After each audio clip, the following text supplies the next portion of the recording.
Yo, it's your boy Ezri. You already know. Shout out to Nas-approved, man. That's home team. You feel me? Shout out to my guy Nas, big brother. You know, we're here to make y'all proud.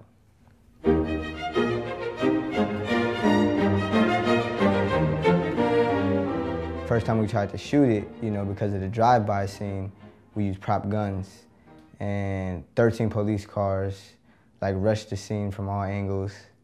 Guns drawn. My homie was about to just hop the fence. It's just like that was just his first reaction, and they were just like, "Get the fuck down!" And it was just crazy. And I was like this 18-year-old kid sitting there with this like first-person motorcycle helmet on, watching all this happen. I was like, "Yo, this is supposed to be like a positive video. This is a video supposed to like change, you know what I'm saying? Like change the world, you know what I mean?" And like for that experience to occur, it was just like broke me down again, you know what I mean? My mom ended up going to jail for 3 days. My homie that had the prop gun ended up going to jail for 3 days. My area in Cleveland is just like, it's always active, always something violent going on or something, you know, the police have reason to be around, so I don't blame them, but at the same time, it was like definitely overreaction in my opinion. This video was meant to kind of just inspire thought, inspire people to think like, well, at least from where I'm coming from, like in the area I'm coming from, like, should I hop in this whip with my homies or should I just listen to my mom and go just do what she said and get back to the crib, you know what I'm saying? So it's like just meant to like inspire people to think about daily choices and yeah, making right choices over wrong choices, more or less.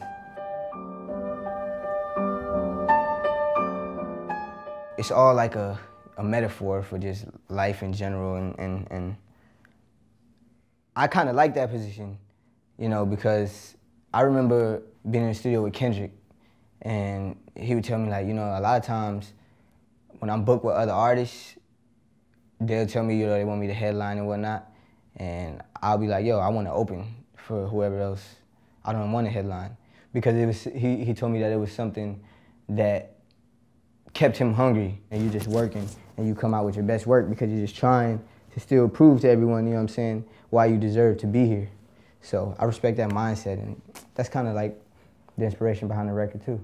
It's kind of shitty to say it, but like I know my family is kind of relying on me to make it, you know what I'm saying? Like after doing Empire and signing this deal, I was the one who was kind of able to move my family from 87th in Detroit to Brooklyn, Ohio, which is like way better, and my little brothers can actually play outside without fucking shell casings on the ground, you know what I mean? My mom doesn't have a job, my dad's a barber, my grandmother recently got laid off, my brother just got out of prison, and he just got a job doing like some moving stuff. And so there's not too much money coming into the household, and so I'm definitely, you know, trying to keep stuff afloat and be responsible with my bread, and I know that this has to happen, because without it, you know, obviously, I would just have to figure out something else to do. I love doing this. Like, it just feels right. You know what I mean? Writing lyrics and then recording them, it just feels like weight off my chest. I mean, it's like therapy, you know what I'm saying? And then performing it is like a whole other element of like just relief. You know what I mean? And then when people respect it and appreciate it and relate to your art, it's just a whole. It just keeps elevating, you know what I mean? Like, I could do this just for music, just to listen to myself, just because I like make the shit that I make. But then when you're able to do it and just see and prosper from it, and people like it, and you're able to inspire people, then it just becomes a whole new thing, and then you realize like, yo, I'm not just doing this for myself or just my family. Like, I'm doing this because people need something to believe in and relate to and be a part of. I learned from other people's mistakes and experiences. My father, he had me when he was 21 and my mom was 18. So like, I'm learning, bro. You know, I learned early, like, I'm not trying to be distracted by anything. I'd rather just focus in right now, and all that shit could come later, and I'm gonna just get to it. It was a fire experience, man. Shout out to everybody that made me feel welcome. Everybody makes you feel like you're supposed to be there, down to earth. You know what I'm saying? Nobody has egos, really, so I liked it a lot. I mean, Terrence is from Cleveland, so that was a connection we made, actually. Like, I told him I was from Cleveland. Yo, he always gave me, like, some gems. He's a funny guy, man. I don't know how you know, this is gonna come across, but I remember we was on set. It's like a 15-hour day, 15-hour day. And we were there, and it was like the last scene. Everybody's tired, waiting to go home. And the director wants Terrence to say a line that he just doesn't want to say. He's like, yo, Lucius would not say this. And he was just telling him, like, yo, I don't care, take the line out.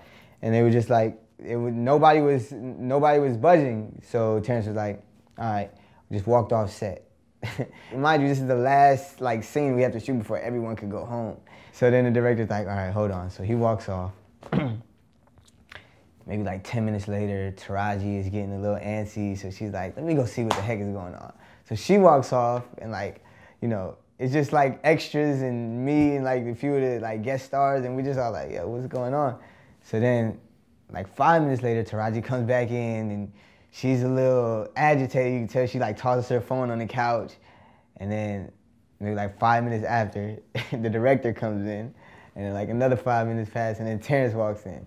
And he just walks up to me, and he's just like, don't never compromise your artistry. This is my fucking show. And that was it. And then they was like, all right, action. And then boom, we was right back into the scene. It was like, fuck, yo, he got his way.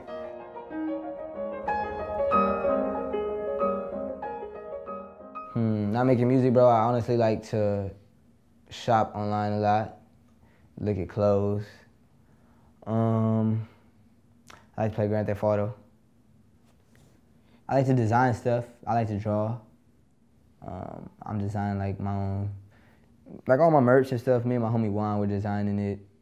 Jewelry. This is my homie's jewelry brand. Shout out to my guy Ben. He makes cool stuff. He just made me this grill. So I'll be designing stuff, like whatever like I come up with in my head. He's like, yo, I can make that.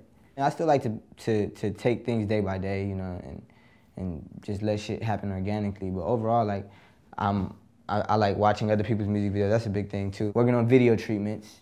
I'm always trying to think of like new innovative ways to just capture people's attention visually. That's like big for me, because like I can not like a song and still like a video, and I'll still be a fan of that artist because the video is so crazy, you know what I'm saying? I can't even really think of a movie that you might not know, because all the movies that I like, I feel like are just like cliche films, bro. Like Menace to Society, Inception, Django, freaking, I like this movie called The Drop. That's just fire. But yeah, I like coming of age stuff. I like action films. Yeah, I like Get Out. That was a good film too. Be Right Back, the EP is coming October 27th. I'm just excited, you know, it's like an introduction to, it's like a reintroduction, you know, because I was Ezri and people knew me as Ezri, the little rap kid, just doing freestyles and stuff, but now I'm starting to like develop a sound and really hone in on my craft.